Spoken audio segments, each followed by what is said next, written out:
Jean Bosco uboneka kabisa umwe wa mediateur bari mere cyane hano mu gihugu cy'u Rwanda kabisa bagomba kuba neza cyane rero uyu munsi Semana Aimable Prema nawe agenda asohoka kabisa mu modoka muramubona cyane rwose ni Ngabo Jean Cote ari kumwe na Muhire Kevin bombi ni ba team captain kabisa amakipe ari mere cyane i Nyarugenge T-Station de Mike Amahoro Sports meze neza cyane mwari mu imikino ndabakunda cyane kabisa ubwo rero mu byukuri mukomeze gashimire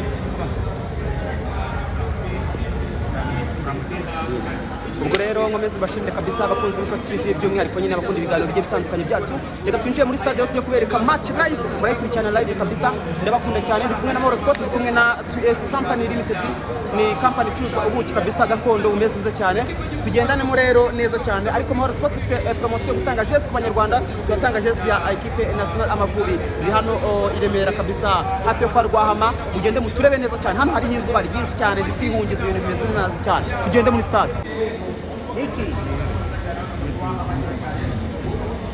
Alright kabisa rero abakinnyi bakagenda binjira nyine ba equipe national Amavubi bagenda binjiramo gakeya ndango kugenda abona mabana yo gati kabisa genda yinjira kabisa fisi murabona umuzamu Rifarton baba we Mungu Agasogi United murabona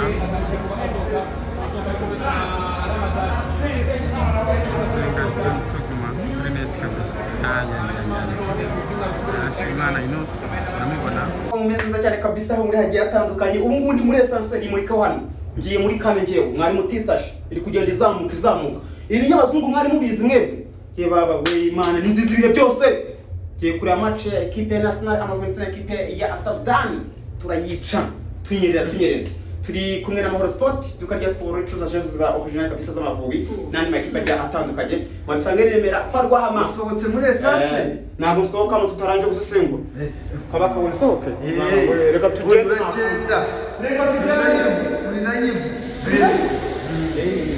reka tugende wafura hasi ushaka waza kutaranga Tambaza n'icanda tuganira abanyarwanda cyaraho ngaho kuri ayo meza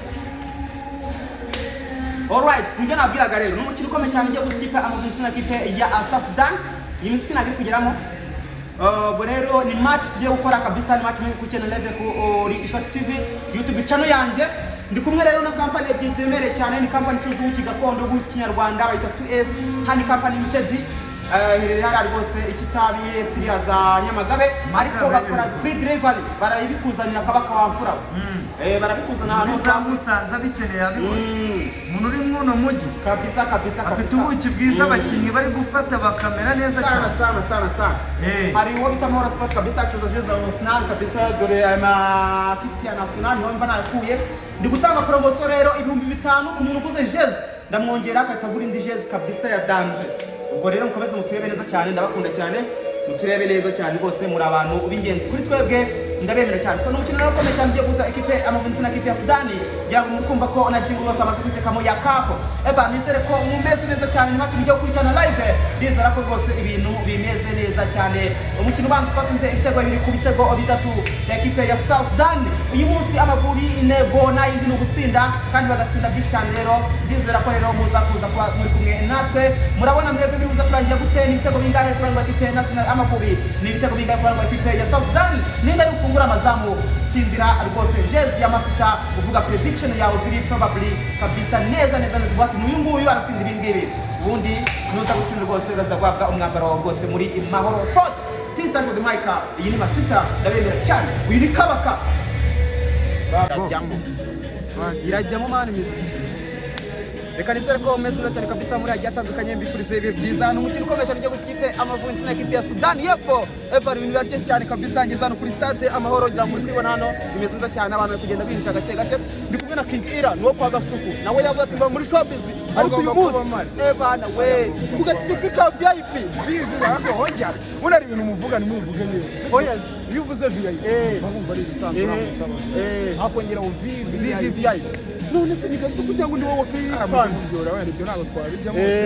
ariko nagira ngo nibarize umuntu w'umunyamakuru ukora kuri YouTube mwari mwabona yicaye muri VIP nawe Nini ugiye gucima. Tuba turi hejuru muri kane. Nini ugiye gucima. Kingira nyine rw'abanyarwanda. Baba we. Ntabwo ari Ntabwo perezida. nabitarakanyere. Ntabwo nabihamya. Hano mwere. Oya kabanza kanyere. Iyi ntabwo ari perezida yagiye. Oya. Iyi ni stade nkuru. Oya jere. Kuri VIP. None ikintu gihari ndi wa muntu utari bwinjire nyine gushukitse n'umwana ubona gushaka bagenda bamerekeza basomero babwire Murebe urwe wowe unajye ukora zoom out amahoro n'iki oya hano baba babireba neza ubuse kaba kari kubibona kaba kwabibonye wowe mwita King Ira ngo tickets RV broke 5 si mani imini amafaranga ibihagaze urayazi yego ni menshi cyane kabisa aya ni amafaranga umusore uba muri Kigali ahemba so rero ndagira ngo tuniganira gace cyane kabisa King Ira ngira ngo sinjya nkunze kubona hano ku kibuga kuri stade nyine akenshi ndakenshi uri muri showbiz ni cyo cyane cyakwinterest kugira ngo uze kureba ikipe y'Amavubi ikina ikipe ya Sudani yadandutsinze ni match yo fatute ku kiwaje kwireba kandi mu by'ukuri utabyaga interest na match hano ku Maroc. Impamvu nyamukuru ni iyi ngiyi bifitanye isano na showbiz ariko bikagira n'isano n'igihugu. Iyo tuje kureba Amavubi aba ari umukino cyangwa se tuba tuje gushyigikira igihugu birenga kuba ari equipe. Kuri uwo munsi rero ikintu nashatse kugaragaza hari ibitaramo byinshi, ibitaramo by'umuntu witwa Ruga, hari igitaramo cya Ruga n'umuntu witwa Kivumbi.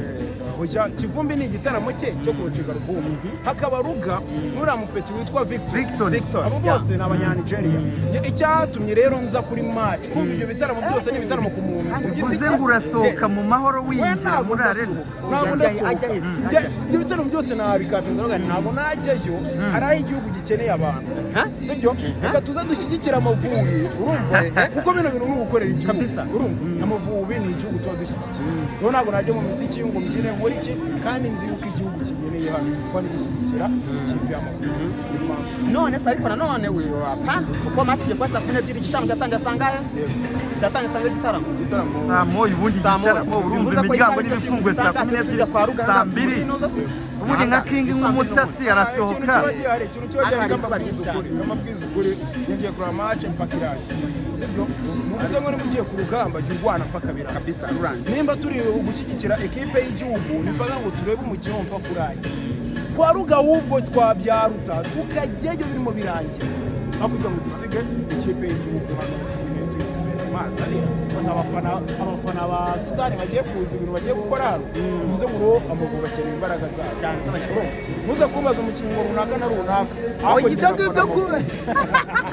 oya kigira uretse hangaha okay urumva turaziva hangaha tujya no mu gitaramo by'ukuri ni ibintu tugomba kwishimanye no kuza gusapotinga ikipe y'igihugu national Amavubi tukaza gutanga umusada n'urubyiruko noneho by'umwihariko ni entertainment ubona iyo ntabwo ndi bugiye kwinjira mu kibuga cyane ntabwo uri umusesenguzi w'imikino kugira ngo njye kuba atsinda Amavubi ngatsinda bigaragira iki oya turebe siporo ubundi ubona ihurira hino entertainment twakabijyanye mu buhe buryo kugira ngo byose bijye kuri niveau zimwe ndetse n'abanyamakuru ba siporo bi-interact n'abanyamakuru b'imyidagaduro bose bagahura tubona nyine ko bakoze ikintu kiri compact apana ibintu byo kugenda ugasanga bakoze udutsiko n'iki twakora kugira ngo nk'abanyamakuru b'imikino n'aba siporo bahure ndetse dutange na impact zimwe hari ikintu hano nagaragaza kuri izo entertainment cyangwa se showbiz ifite isano rya hafi na siporo ndabaha ingero zitandukanye nihanganisha n'abantu baguze amatike mu cyumba cya rap cyasubitswe bigenze kuriya ariko wibuke mu kugitegura habayeho umukino wahuje abaraperi urumva uhuza n'abanyamakuru ba siporo urumva kuko baba bashaka nyine iyo interaction kabisa kuza nimugoroba tubona indi video yaciye impaka urumva 155 cyangwa se Kigali University n'ahantu tuzi ko bafite abahanzi bagera kuri 3 bakora mu gihugu cy'u Rwanda iyo ni showbiz ariko bakagira n'inyubako y'imyidagaduro sibyo bivuze ngo showbiz n'imikino cyangwa se na siporo birakura neza kuko byose muri gushatse abantu bafasha neza kora utwo mushinga umusitari runaka mu kintu runaka byaguzwa haya byageze gute gusa ukimenye ntabwo ari warongoye cyane gusa si showbiz ijya huye kabisa kandi kwa cyafrika bageze muri yanuze hari karishingo nyamamaza ugaruke nanone inyuma gato ku ijambo ejo bundi wo bita Jado Castar yavuze ngo hakenewe iki sport entertainment ejo bundi kuri uriya mukino wahuje abaraperi na J-Sport Jado Castar yagarutse ku ijambo ryiza rivuga ngo hakenewe sport entertainment niyo mpamvu ibyo ari ibintu bibiri bigomba bigomba guhura kuko n'abantu niba babyumva neza cyangwa se bageze kuri stade urabyumva inyuma hari music abayikora n'abantu bari muri showbiz DJ Bisosa bari kubatamo yaje gusapotinga DJ Bisosa arimo arasapotinga siporo izo ngo byose birahura natwe niduhagera na nk'umuhanzi utegura igitaramo runaka cyangwa se tunashaka zaba cyabanze umukino runaka alright ubwo rero nibyo ngibyo kingira nayo ngize ngo kugira ngo abanyarwanda nyine babanze babone ko twanahaje kandi abanyamakuru ba siporo ndetse n'aba showbiz nta kibazo dufitanye kabisa cyo gutururwaruka turi abana bagiye kwitereka muri kariyeri dukeneye guhuza tukagira tuzamurana mwarijanditse tugezeyo uri kumva abana akadukunda bajye baza no kureba match baze kureba match of course okay kingira reka mushimire cyane ubwo tugiye kujyana n'undi muri stade yo kureba game Imana ibarinde abandi banyarwanda dukunda kuza badukunda dukundiye n'abantu ciao ciao